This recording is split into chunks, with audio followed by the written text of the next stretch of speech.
Welcome back. You're now watching the political segment on the weekend show.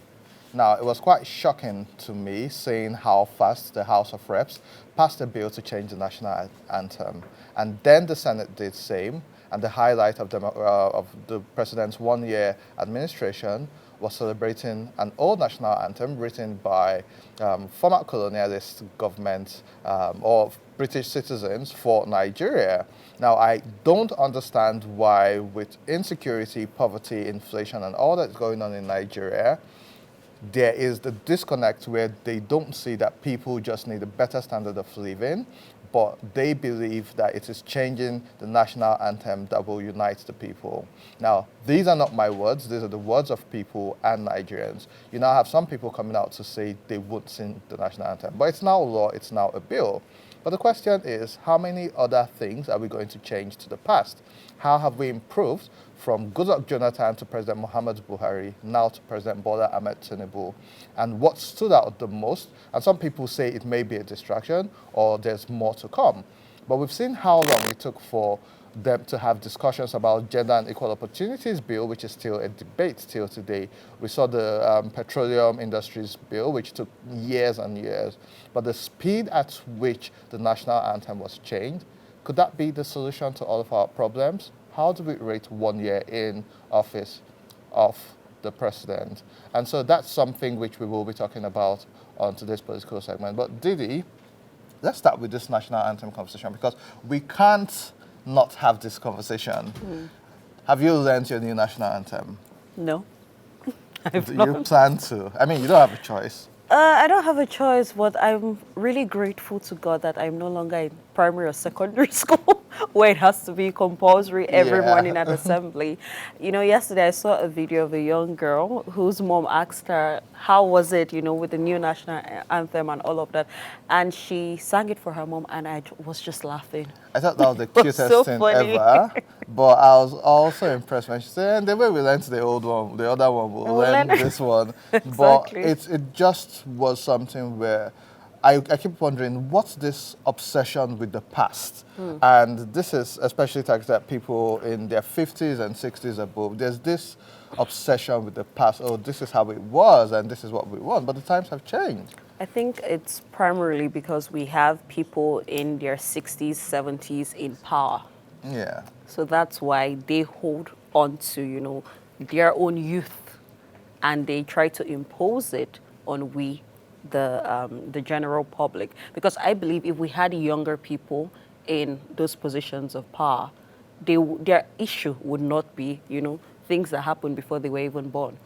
Like my mom, for example, she has no idea what the old anthem is because she wasn't even born when, they were singing it. So I feel if younger people are allowed to be in positions of power, things like this won't be an issue. We'll be focusing on things at hand: insecurity, healthcare, unemployment, and the rest. What's very telling is the fact that the last 1 week has shown that if the government and the National Assembly wants to work, they can and will.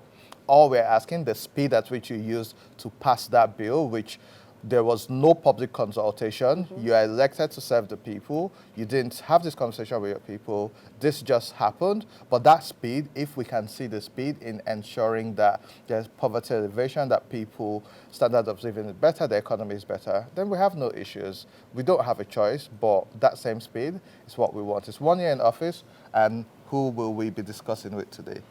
We'll be discussing with Ambassador Awa Mohamed Musa, who is the Chairman National Youth Leaders Forum of Political Parties. Good morning and thanks for joining us. Good morning. So, what's your view on the president's first year in office? What's this government's greatest achievement in the past 1 year or challenge? Wow. This is we call it jam question. First of all,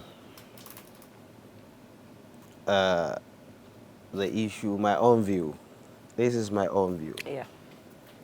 As a youth in the country. This is what I expected from the Mr. President. Where we are today. because the way and manner he found himself in the office. Until we change, before we can get things right. Sorry to use that word. The problem is not from Mr. President. It's from we Nigerians. Because as long as we allow money politics in this country, we allow religious politics in this country, we allow ethnic politics in this country, we'll be able to find ourselves where we are today. Until every Nigerian believe the only person can lead in this country is based on his credibility, based on his capacity, based on his record, he's a trustworthy person, irrespective of his religious background, irrespective of his ethnicity, irrespective of his religion. That is why we can get this right. I'm not speaking for Mr. President because I'm not a member of APC. In fact, and they didn't say anything about 100 years in office, so I cannot speak for them. But where we are today, definitely I expect it to happen. As long as, Mr. President, what we should ask ourselves as Nigerians today in this country is, Mr. President came to the office with his money, and you don't know how he get his money. Maybe he borrowed the money. I think you should expect him when he get to the power, he should also pay the debt he borrowed from the people for him to get there. At the same time, another factor that brought Mr. President is the issue of agitation of the South. Then you should ask, we Nigeria, we should ask ourselves, did Mr. President fulfill the desire of the region that brought him to power? The same thing, what Nigerians should ask ourselves, Muslim ticket brought him to power. That is another factor that brought him to power. Did he fulfill that agenda? So until Nigerians wake up from their slumbering, from all these three bad diseases that occupy our hearts, politicians using us, using the religions to divide us to achieve their goal, geographical differences, and money. Before we can start, let's say, let us review 1 year of any person that is in power, in office. Just because we don't want to get fined, the opinions of our guests is strictly the opinions of our guests and not that of Africa Independent Television. But let's talk about the facts. President Bola Ahmed Tinubu came into power, removed oil subsidies. He also devalued, removed the, he floated the naira, so we saw fuel prices go from about 190 to 600 now. We've seen the naira go from about 480 to 1,400, and in some cases 1,500. We've also seen one of his ministers, and ministers were brought into power in August. By February, minister has been suspended. There's no outcome, no report. We've also had different cases of demolitions of people's businesses and properties across the country. What are the positives? And I think we have someone joining us virtually on the show to add to this conversation. Yeah. Okay, but while we wait for that, there are a lot of stories about the downsides. Even in food security was a big issue. Just last week, the conversation was around how a basket of tomato, we've seen it go from 2,500 to 7,000 to 10,000 and to 15,000. And so a big basket is now 140 to 150,000. You are from the northern part of Nigeria, and tomatoes is something that is rich there. What do you feel? Because as much as you say it's Nigerians and we need to take responsibility for who we bring in, now we have the president in and he's got another 3 years. what do you think the president should do to save his legacy and the country in the next 3 years, which he has? Now, you should do the right thing, please. What's the right thing? That is what we mean by the right thing is to apply justice in whatever he's doing. That is what we mean by the right thing. It means bringing people who has the capacity to run the government. People that know they know economy, not on the basis of tribalism. You know, this is, sorry, I'm insisting on this because this is a major challenge in this country. Why, I know you don't normally, but this is our major problem. Because if you didn't go to the root of the problem and solve that problem, we will not get it right. But this is why he has changed the national anthem, because he feels we need to come I know together. I know he's okay it's okay because he's the president and he changed it. We must accept it. That's what you said, there is no view, because as I said earlier, until we take it upon ourselves, we are the owner of this country. We believe in Nigeria before we can get this right. Sorry to use that word. Otherwise, we'll be bringing people will be dictating for us because they use their money to be there. They use their tribalism to be there. They use religion to be there. And the same people are there waiting. So until we be able to take away all these things away from way of our life before we can get it right. Sorry. When you are given appointment, the first thing you have to think of people that brought me there. Not Nigerians. That is why you see a lot of policies. Even those you brought before you to help you run the government, it's all about yes, sir, yes, sir. Sorry, they didn't tell you the right thing. It's whatever you decide for them. So now you said national anthem was passed without the... because we caused the problem. If me and you said, no, we need a right person, he know it's not tribalism, it's not religion that brought him, it's Nigeria that brought him, and he believe in Nigeria, we'll make sure the person who will believe in Nigeria will brought him. I'm telling you, whatever he will do, he'll consult Nigeria. He'll make sure you look for the interest of Nigerians. Yeah, I don't think Nigerians are being consulted enough. I don't think they've been consulted. But one of the things this government prides itself in is being a listening government. We've seen some policies which they've brought up and the people have kicked against it, and it's been dialed back.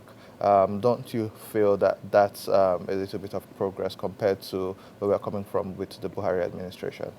Yes, it is. It is. Compared to Buhari administration. Yeah. But the issue where we are saying now, our major problem in this country, I'm still insisting, I'm still dragging us back. Our major challenge is we should be united first. After uniting us, let us know the value of our country. When we'll be able to have all these things, Nigeria will be better. Do you understand me? Mm-hmm. What I mean, Nigeria will be better. Anybody that is coming, he's coming with the heart of Nigeria. Not sentiment. You understand me, sir? Not what he is going to get. Because most of the people that are in the elective in the office, they came because of their money, and they'll make sure that whatever they want to do, they accumulate that money for them to remain in power again. But when they have the value of, no, it's not my money that brought me, like Buhari, we made a mistake. Buhari came, he doesn't have money.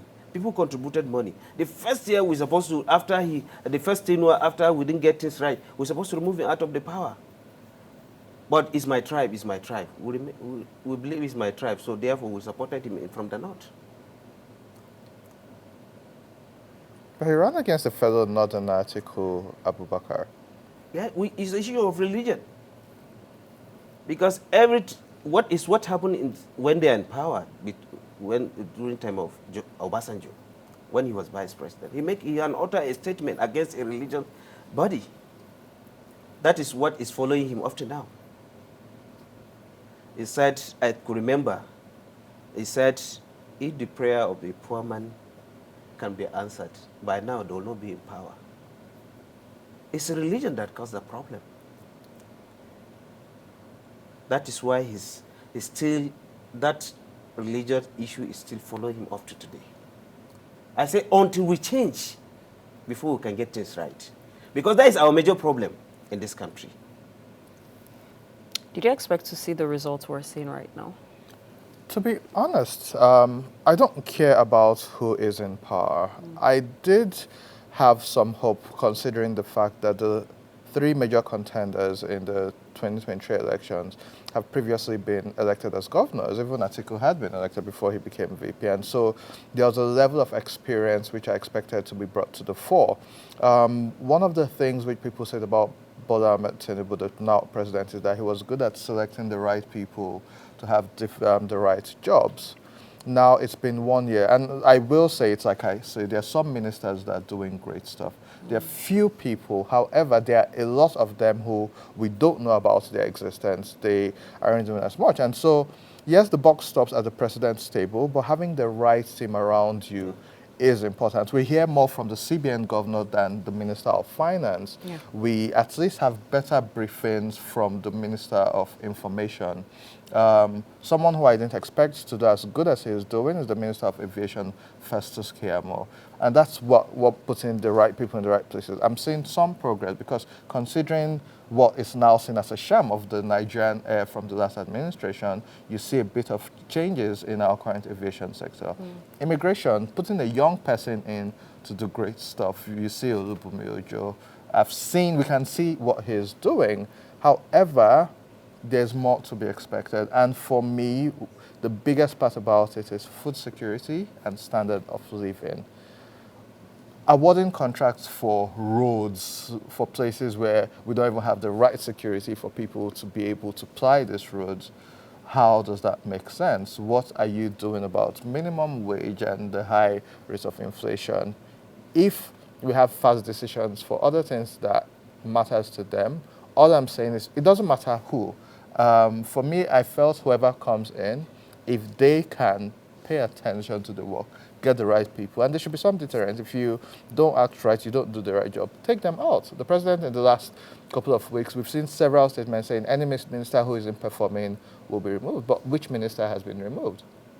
Every day is one conflicting statement or the other. And so what Nigerians are saying is, why you say uniting Nigerians, why people say let's unite the country, I strongly believe for people to be united, they need to eat first. And the politicians will play on it by giving you breadcrumbs so that you keep coming back. And so feed the people, allow people who are farming to have secure farmland so that they can farm, allow the roads to be secure where you're not kidnapping people and they can travel. And if there are things you can subsidize that help the people, great. So how much are you paying for electricity right now? And has your power supply improved? My power supply has gotten worse. In fact, this week I had 4 straight days no light, not even a blink, not a flash, nothing. So, and I'm on Band B, so we pay more and still get nothing. So what are your expectations? And just like I've asked, what's your wish list for this administration for the next 3 years? Even though if you see online, they're already saying, oh, he has 7 years to go, but 3 years to go, or for the next 1 year, let's take it one step at a time. What do you think the president should do? Number one should be the food security, because we have to eat to live. That's the first things first. So food security, cost of living, obviously food is under that as well. And in talking about food, actually, insecurity also comes to play because these farmers can't go to their farms because of insecurity going on, particularly in the north and other parts of Nigeria. So cost of living, security, health also, infrastructure obviously, fuel. I would always talk about fuel till things are done right. Yeah. Those are the 4 major areas I feel should be focused. They should focus on, not things like the national anthem. Fuel and infrastructure. So every administration pushes a whole lot of money into the Ajekota Steel Company. Since I've been old enough to know about it, And every administration talks about refineries. Nigeria can't sit down and wait for Dangote to save Nigeria. No.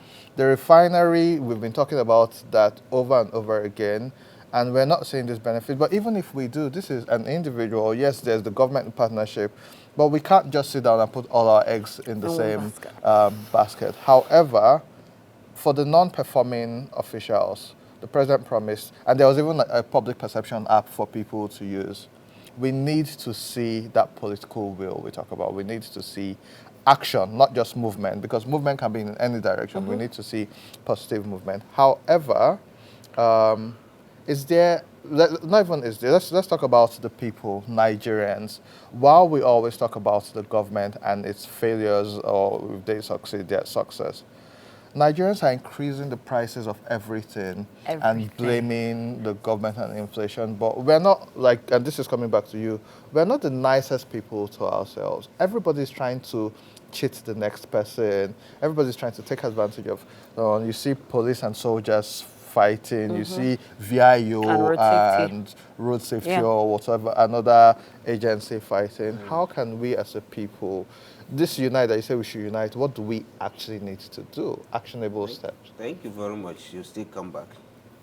Because the issue of the food security, the security you are talking about, the fuel you are talking about, is still we Nigerians causing these problems. The vandalization of the pipe is still Nigerians. Because the same Nigeria doesn't believe in Nigeria. Everybody is looking for means to survive because he doesn't believe in Nigeria, because of the system is not working.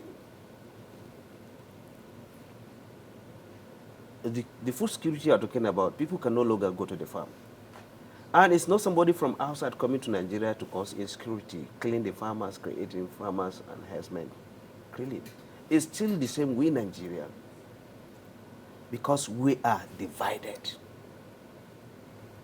We take the other part of the country as enemy.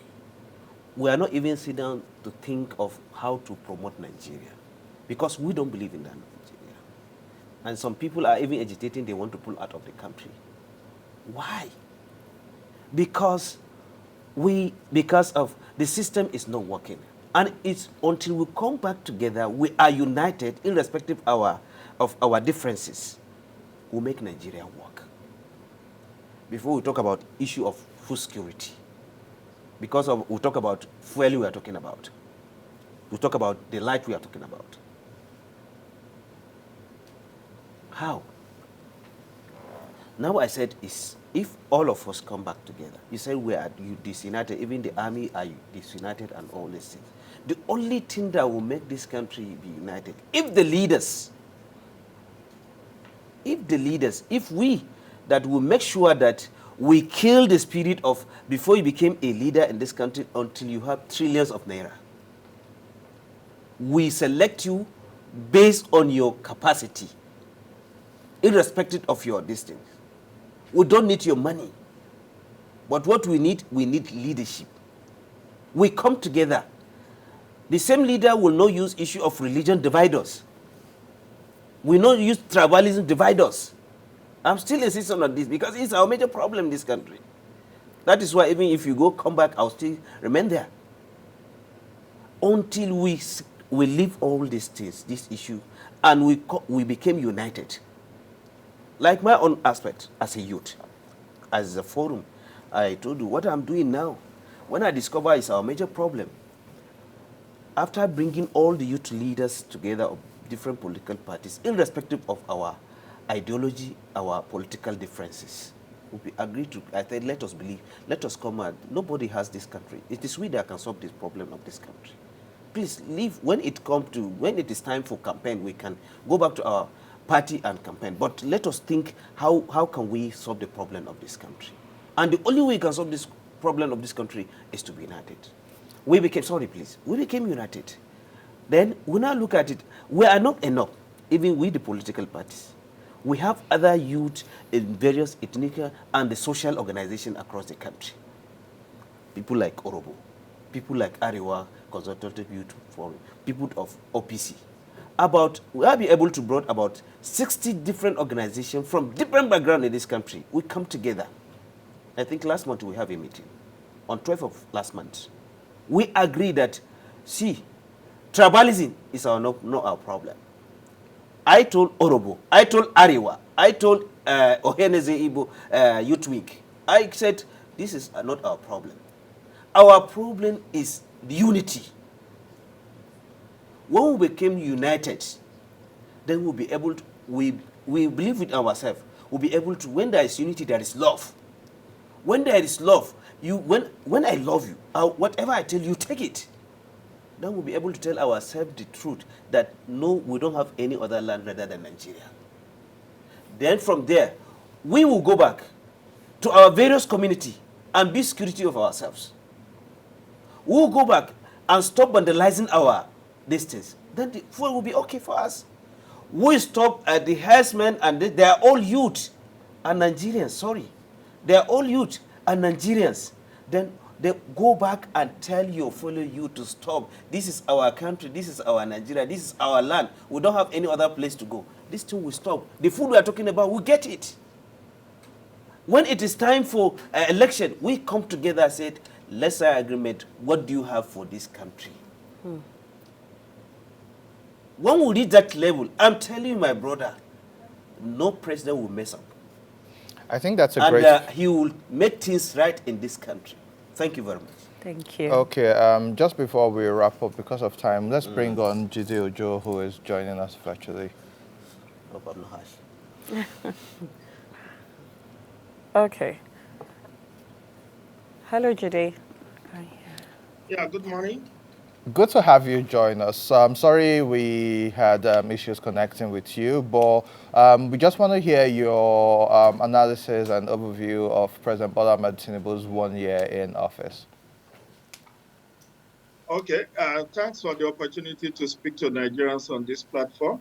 The last 1 week I've been doing media runs talking about this on different media platforms. Interestingly, it's also the issue I weigh in on in my column in The Punch on Wednesday, where I wrote an article titled Tinubu's First Anniversary of a Wobbling um, Presidency. And that is very indicative of my own thinking about how much President Tinubu has been able to impact on Nigeria. I would liken the 1 year anniversary of this administration to a locomotive train that's about to leave a station, a train station. It's always very slow, and it will gather momentum as it moves forward. We hope in the coming months and years, the Tinubu administration will move from wobbling to being very fair and progressive.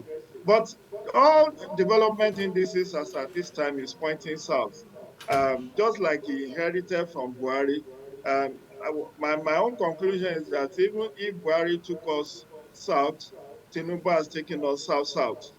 Because when you do a comparative analysis of where inflation was in May 2023, where interest rate was, where poverty index was, where unemployment index was, where development index was, everything, including interest rate, everything has moved uh, from bad to worse. People will say, yeah, maybe as we talk in local parlance, that it's like taking a malaria drug. It's always very bitter initially, but as time goes on, it gets us well. But I am of the considered view that even if you are going to be well and the economy will be better, the president needs to do a number of things. First, he needs to reduce the number of his cabinets. We don't need 48-member cabinet. Two, we need to tighten the nuts and bolts of our budgeting system.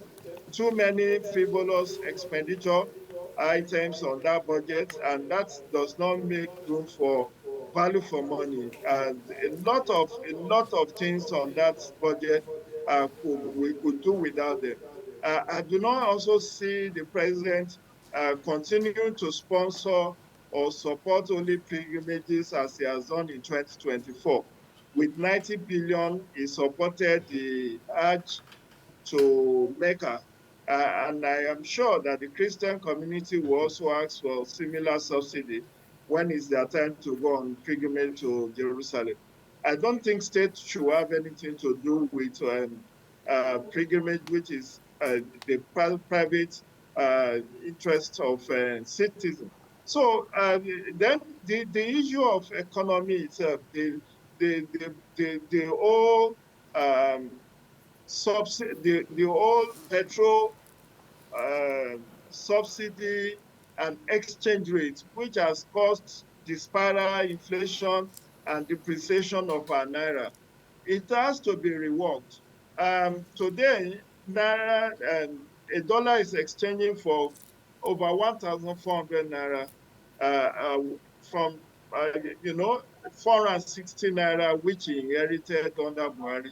That does not make room for economic growth.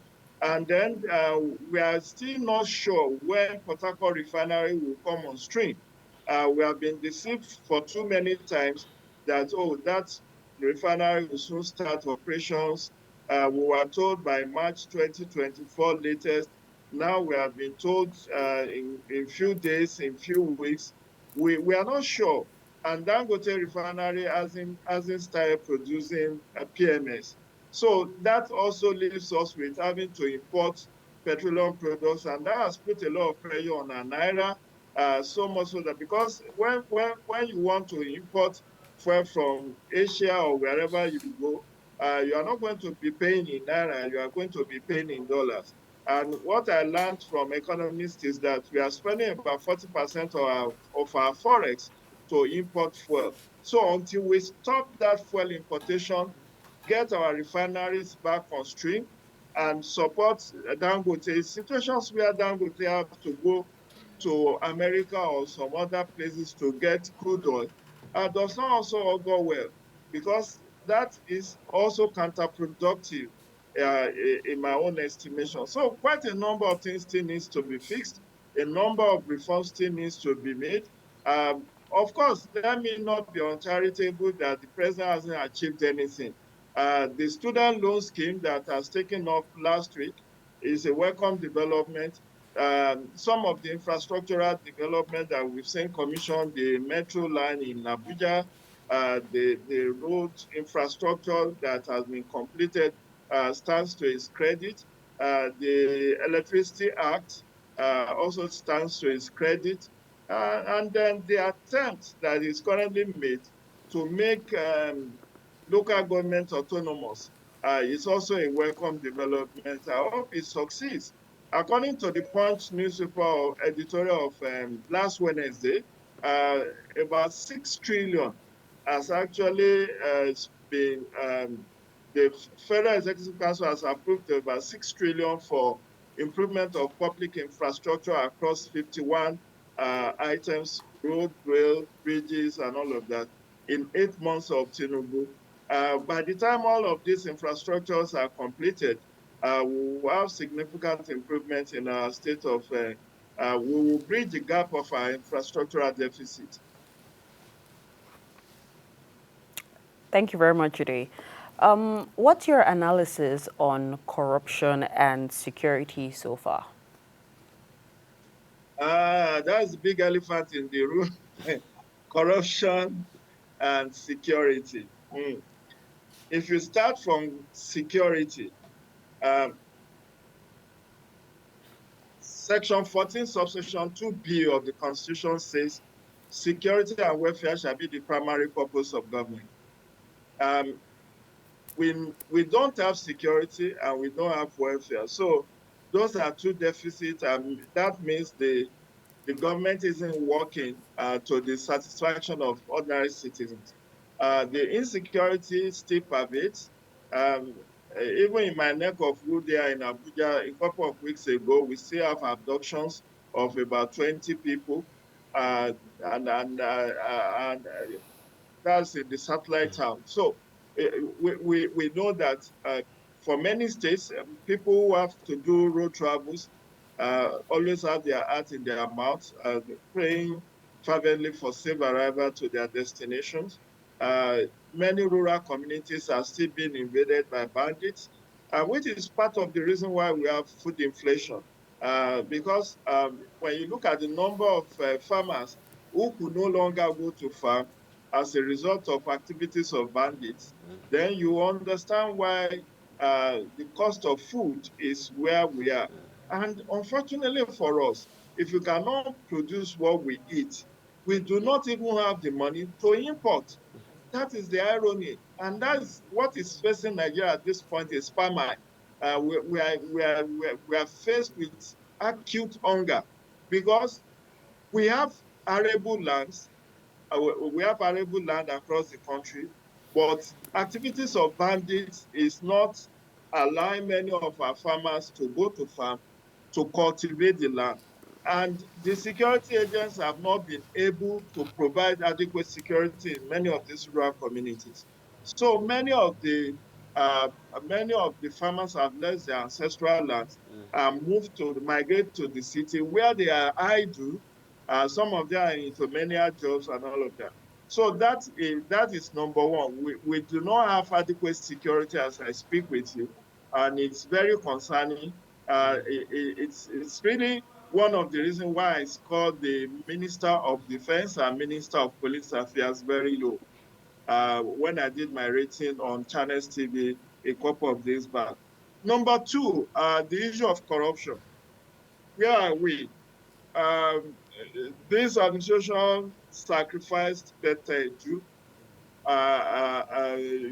for the mere fact of suspicion of misappropriation of funds under her. 5 months down the line, we have not been told whether she's guilty or she's not guilty, whether because I have felt that by now the EFCC should have concluded the investigation and should have either charged her to court if they have found her guilty, and if she's not guilty, should have been recommended for reinstatement to her position as Minister of Humanitarian Affairs. So a lot of leakages still happen in this system. We are still not yet out of the wood in terms of oil theft. Recall that from the last I read, we are doing about 1.7 million barrels of crude oil production per day. But under Goodluck Jonathan, we are doing as high as 2.1 to 2.3 million barrels per day. So there's still industrial scale theft, oil theft. And then aside from oil theft, we still have a lot of leakages, financial leakages within the system. There is this whole brouhaha between the federal government and the state about the collection of stamp duty, which they said is in about 3 point something trillion, which the federal government has collected, which has not been shared. We do not know what has happened to that money. But I think in terms of overall, in terms of fight against corruption, while EFCC have tried to demonstrate some capacity, particularly under the new leadership of Mr. Ola Olukoyejo, I'm not sure beyond just arraigning and getting conviction for Yahoo boys, those who are engaging in internet scam, for the politically exposed person, I cannot recall if they have been able to get any sort of, if they have been able to make any successful prosecution of politically exposed persons. So it's still largely the small fries that are having their days in court and getting convicted. For majority of the big fish, or as we call them, the VIPs, they are still able to get away. We are not nowhere with the case of Yahya Bello, whether whether he will have his day in court. But the Olukoyede is showing some capacity and just needs to be encouraged.